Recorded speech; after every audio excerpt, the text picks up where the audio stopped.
Watch more programs like this on cable and stream with PCN Select. Subscribe at PCNTV.com.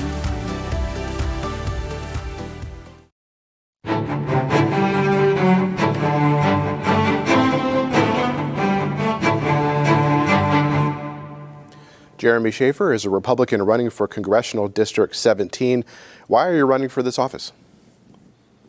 You know, look, I am deeply, deeply concerned about the direction of our country. I've been tremendously blessed to have lived the American dream, to be able to rise from very humble means, to be able to go to Carnegie Mellon University here in Pittsburgh and earn a PhD in electrical and computer engineering, start a small business, have a family, and serve in the community. And right now, what I see going on in this country greatly concerns me.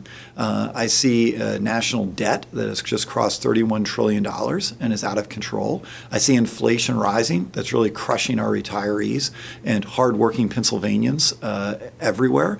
And it's time that we have someone like myself, a bipartisan problem solver, who will step up, who will work with common sense people in both parties to try to turn this country around and put it back on the right track.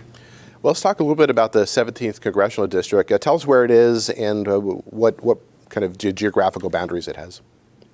Sure. 17th Congressional District is all of Beaver County and half of Allegheny County. So it is basically the northern and western parts of Allegheny County with a little bit of the inner east and the inner south of Allegheny County, too. It has none of the city of Pittsburgh or the Mon Valley, and it's a very diverse community. It ranges from farms that border Ohio and West Virginia all the way to row houses in Wilkinsburg and Forest Hills.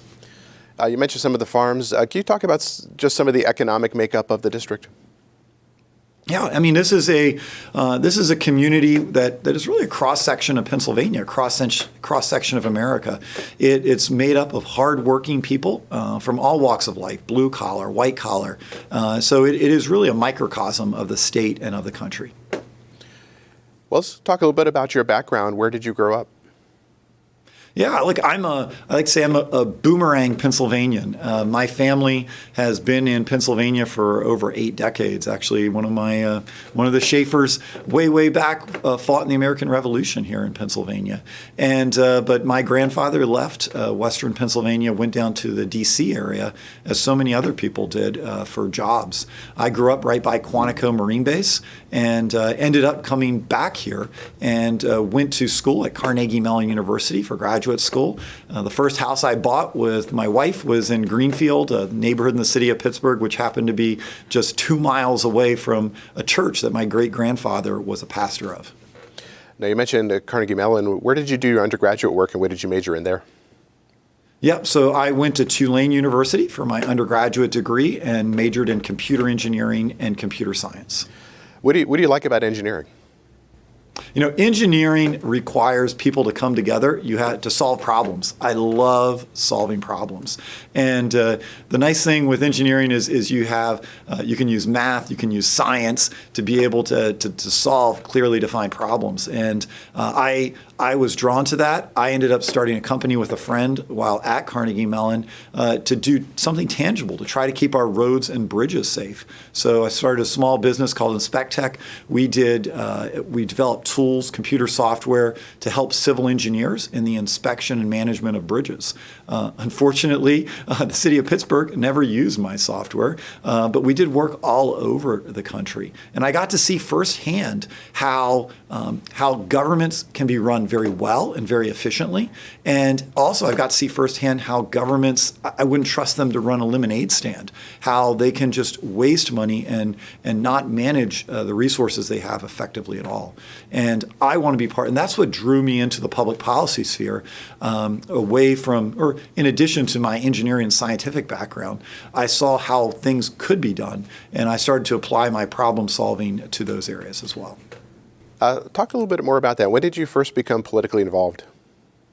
Yeah, so in 2013, I was living, my family and I had a growing family. I believe I had 3 kids at the time. We were living in Ross Township. Ross Township is a community that borders the city of Pittsburgh to due north, the city of Pittsburgh. 33,000 people. Those of you in Western Pennsylvania are probably familiar with McKnight Road, Ross Park Mall. I saw things in the community that I thought could be done better. I thought that the way our roads were being paved, the way we're managing our police force, our parks, a lot of issues really weren't being handled in a transparent and effective way.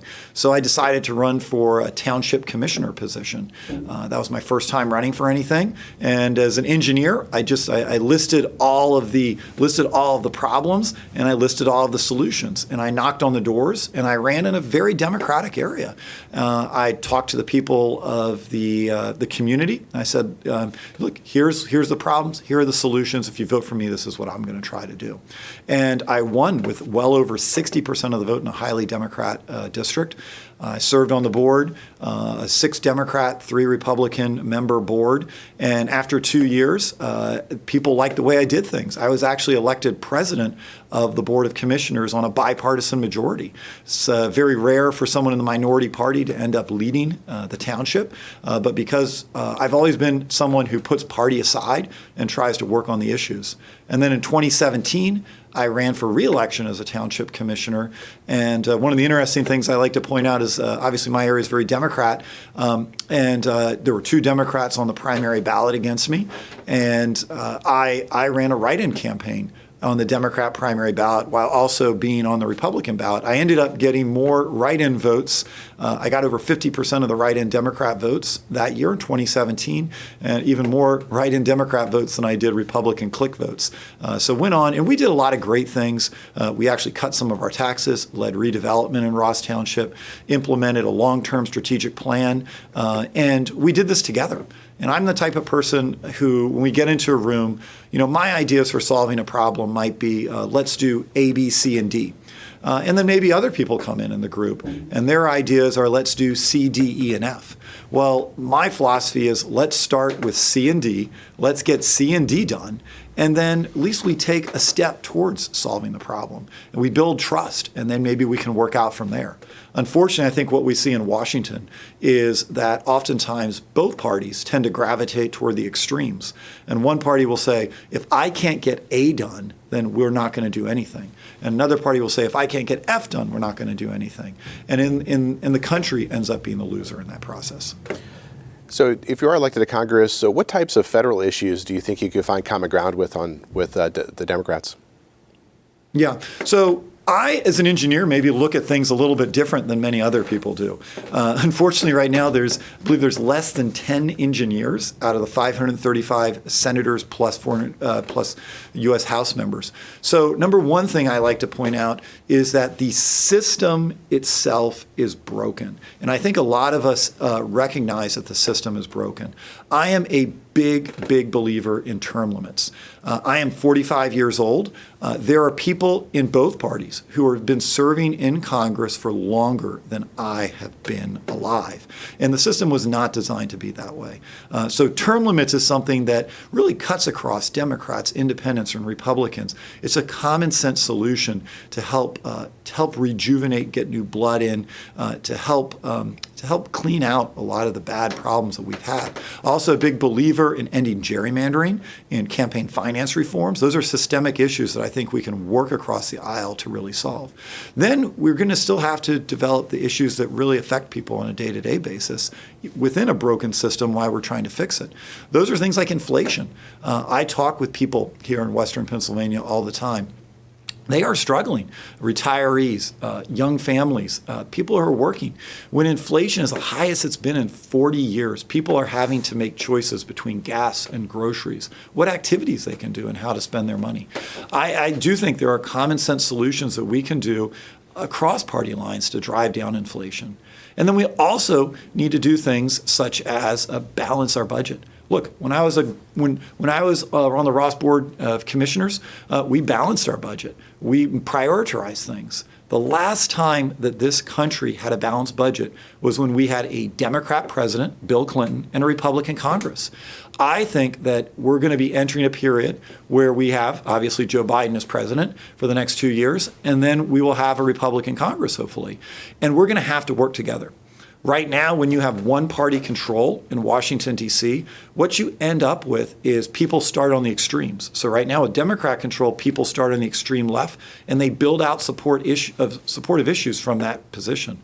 When you have a split government, which I hope we do have, you have checks and balances, and you end up with a middle-out approach to things so that people in the middle will be able to work together. And I would be part of the Problem Solvers Caucus, which is a bipartisan group that works together to solve problems. We work together to solve issues like inflation, like crime, like our national debt, $31 trillion. That's really a major issue that people aren't talking about.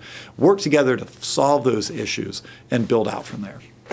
How are you campaigning? Are you going out to events? Are you going door to door? What are you doing?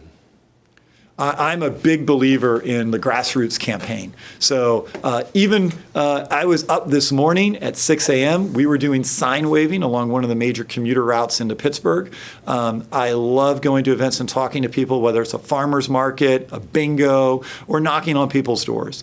That is the best way for people to get to know me, for people for me to hear about the problems that they're facing, and to talk about the solutions that we're able to do. We have a tremendous group of volunteers that believe in our message, that care deeply about this country, and are working to take that message to all corners of this district. So as you're moving around your district talking to voters, what are you hearing from them about their concerns? By far, the largest issue is inflation.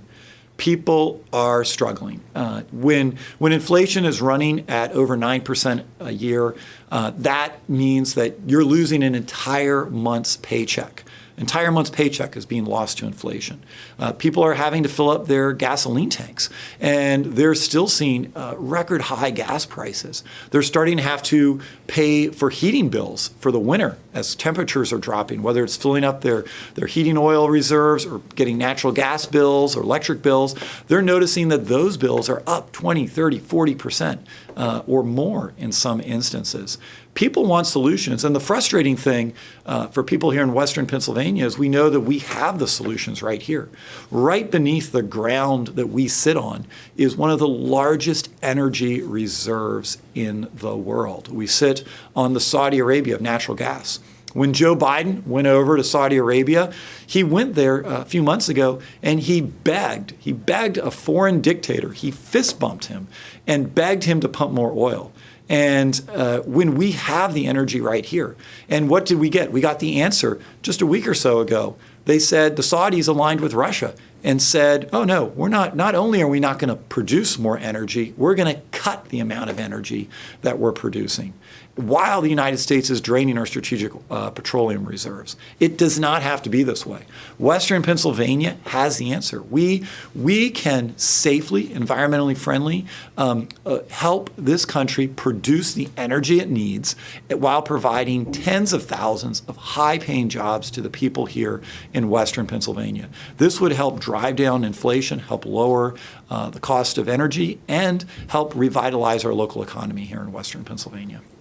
Let's talk a little bit about infrastructure. There was an infrastructure bill that passed this year. How would you assess the state of America's infrastructure, and what types of policies do you think should be implemented? Yes, so I spent the past 20 years working in the infrastructure industry. I am one of the few Republicans that was on the record as saying I would have voted for the bipartisan infrastructure bill. I am someone who's willing to work across the aisle. I've done that often. And I really believe that when you look at this and you look at so many other issues, that these should not be partisan issues. I talk to everyone, as we were discussing earlier. I have not talked with a single Democrat, Independent, or Republican that says they want unsafe bridges or roads with potholes in them. And there are common sense solutions that governments, state governments, Democrat-run state governments, Republican state governments have already implemented to better manage the funding that we have. We need world-class roads. We need world-class bridges, ports, infrastructure in this country to be able to compete on a global scale. That will be one of the areas that I focus on in Congress, is working with Democrats and Republicans to making sure that America's infrastructure is second to none. Right now, we are not in that position, and we need to be able to continue investments both in constructing and rebuilding infrastructure and also in maintaining the infrastructure that we currently have. Now, on your website, you say that China is still the greatest foreign threat facing America. Talk a little bit more about that. I mean, how do you see China? What types of policies do you think the United States should implement? Yes, China is by and far our greatest foreign threat. Russia is basically a gas station with an army that makes a lot of noise, and they're causing a lot of problems right now.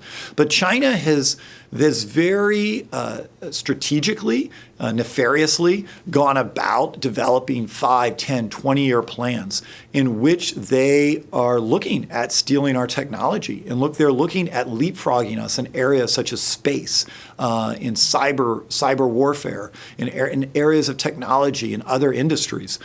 We desperately need to stand up to China. Unfortunately, they've used the trade deals that have been put in place by Democrats and Republicans to basically take our industries and our jobs away, and they competed on a very unfair playing field. The type of rules and regulations that they have in China, in which they are producing things, are nowhere near the type of rules that our manufacturing base, that our companies have to compete with. China is engaging in a worldwide chess game right now with us, and we need to make sure that we all, whether we're Democrats, Republicans, or independents, that we work together as a country to help be Team America, Team USA, and advance the cause of freedom and liberty throughout the world. Because China is posing a serious threat as they advance in different regions of the world. Now, for many years, American manufacturing shifted its operations overseas, particularly to China. And as we saw during the pandemic, that affected some supply chain issues. Do you think that the federal government should implement policies to try to bring manufacturing back to the United States? Absolutely, yes. As you pointed out, we realized in the pandemic, which people have been saying for a while, that many of our critical needs, we are entirely dependent on countries that, quite frankly, don't like us. And so we absolutely need to bring back these critical industries and others to onshore them back here and to provide jobs, high-paying jobs for people in Pennsylvania and for people in other parts of the country as well. Now, Russia invaded Ukraine this year, and the United States has been providing a lot of weapons and supplies and money. Would you continue to support these policies in supporting Ukraine? Yeah, let me take a step back even and try to frame what's going on in the world and then get into that specific question. So we live in a very dangerous world. The vast majority of people do not live in free Western-style democracies that we take for granted. And I think what we see is that while during election season we see that there's this caustic division between Republicans and Democrats, the differences that we have between us pales in comparison to what we have in common and the difference that we have with some of these autocratic, dangerous countries out there. And they are looking for weakness in the world. So when we had a streak of disastrous foreign policy decisions that really culminated with Afghanistan, people in China, in Russia, were looking at the Western alliance. We're looking at us as a country and trying to size up how strong we are. When Vladimir Putin saw the disgrace of our pullout in Afghanistan and what happened and what a ragtag group of terrorists were able to do to us there in Afghanistan, he, in his mind, got the green light to invade Ukraine, which puts us right now in a very, very tough position. We need to work with our allies in Europe. We need to work with our allies around the world to help make sure that Ukraine is not overrun by Russia. And there has been progress that has been made. The United States should not be putting military troops on the ground in Ukraine, but we should be working with Europe and supporting NATO, supporting the EU, and providing the resources that Ukraine Ukraine needs to be able to fight off this Russian aggression. Now, I want to go back to a China-related issue. Taiwan, of course, is one of the big significant issues relating to that. Would you support a strong backing of Taiwan in the event of an invasion by China? Look, the key thing is prevention. China, like Russia, is looking for signs of weakness. We cannot reach the point where there is an invasion that is occurring. If an invasion is occurring in Taiwan, it will set off a chain reaction of very, very bad events.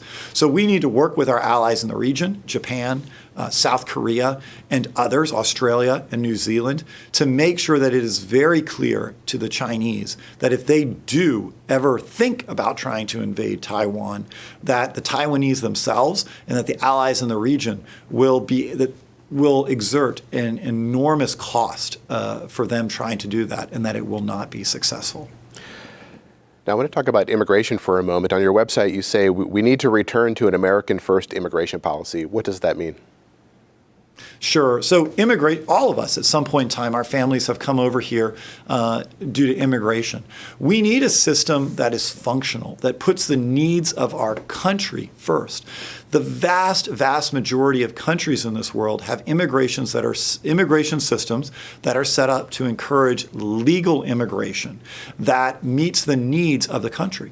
So the country will look and say, what are the type of skill sets that we need? What are the type of resources that we need that adds value into our country? As someone who went to Carnegie Mellon, look, the majority of people that I was in graduate school with were not American citizens.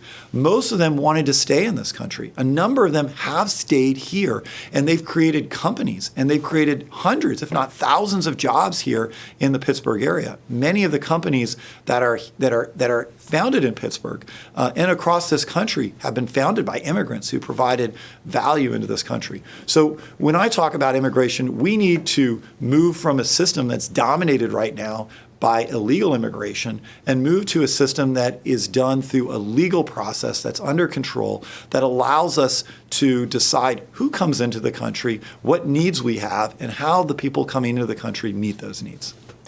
Now, you've started businesses. Are there policies, do you think, that can be put in place at the federal level that would encourage entrepreneurship? Yeah, absolutely. You know, right now, I like to say we're in a situation where people know that the system is broken.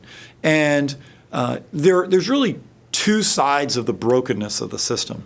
One side is socialism, which is big government, encroaching government, higher taxes, and government control with regulations and that really crush small businesses. The other side of that coin is what is called crony capitalism. It is these monopolies, the duopolies that develop, where you have these mega companies that stifle competition. What the role of government is to really keep the free market system running, to encourage competition, to encourage choice. And one of the ways that you do that is that you don't put crushing regulations on small business, which really creates barriers for them to create jobs. Look, small business is the backbone of our community. They're the people here. They're the people when my son needs someone sponsoring his baseball team. They're the people we go to and say, "Hey, can you sponsor this team?" They're the people when it's dark times in the community during the pandemic that step up and they stay open and they provide the resources that we need. So the federal government absolutely needs to support our small businesses. Now, this year, President Biden implemented a policy to try to eliminate some student debt. What did you think of his plan? Look, once again, as an engineer, I take a step back and I look at the system that we're in. When I'm 45 years old. When I went to college, I came from very humble means. I was born to teenage parents. I always had to work hard my whole life, and I knew that I wanted to go to college. For many people, college is not the best option for them. They should go to a trade school, apprenticeship, and they can make great money and have a great career doing that. But for me, going to college was the option. And as we've talked about, I spent a lot of time in schools, some very expensive schools. And my wife, who's a medical doctor, spent a lot of time in schools too. So at the end of that, undergraduate, I was able to basically pay my way through school, through academic scholarships, through mowing yards, through working jobs. And that's how I was able to do it. But even then, after getting married with my wife, we had over $100,000 of student loan debt that we had to pay off after we were married and after all of our graduate school. And that was something that we were able to do in the midst of starting a family and in the midst of buying a home. So what's happened over the past 20 some years since I've been an undergraduate is that the cost of college has risen at a much, much faster rate than inflation. So it's very hard for people to do what I was able to do 20 plus years ago in terms of being able to work their way through college and cobble together their own financing without coming out of school very, very indebted. So the system itself is broken. And unfortunately, what the federal government has done and the way the federal government has set up its funding systems for the past 20 years has basically just been like pouring gasoline on the fire. The federal government has not held colleges accountable for the results that they produce, for the outcomes of students being able to get jobs to pay off their loans. And colleges have basically engaged in an arms race in terms of where they're competing with what type of facilities, what type of bureaucracies that they can have, which is causing this massive explosion in the costs of universities. So college debt is an enormous problem, but the way Joe Biden went about solving it was not a solution. It's just going to make the problem worse. I think we need to work in a bipartisan manner to come together to say the college funding system is broken, and we need to find real solutions to get the rises in cost under control to make college so that it's affordable for those people that want to go there, while we're also creating opportunities for the people that don't want to go to college. Really, over half the population, I believe, isn't going to college. They should and is pursuing valuable careers, high-paying jobs that can be able to provide for their families and meet needs in our communities. So we also need to encourage that as well. We have just about a minute left. Use that time to tell voters why they should vote for you. Look, I'm a bipartisan problem solver, and right now I've stepped up to try to present common sense solutions for this country. We are tearing ourselves apart from the inside out. The extremes are dominating the conversation. I'm not someone you're going to see on a vitriolic talk show one day, but I am someone who will be a workhorse, who will work to bring parties together, who will be part of the Problem Solvers Caucus, who will help try to unify our country and push things forward. My opponent is backed by Bernie Sanders, by AOC, by the Progressive House Caucus. He's already aligned himself with the extreme left of his party, and his expressed desire is to pull Joe Biden to the left. So look, if you want a common sense, pragmatic approach to moving this country forward, someone who will work with both parties to get things done, I would ask for your vote on November 8th. We've been speaking with Jeremy Shaffer. He's a Republican running for Congressional District 17. Thanks for joining me. Thank you for having me.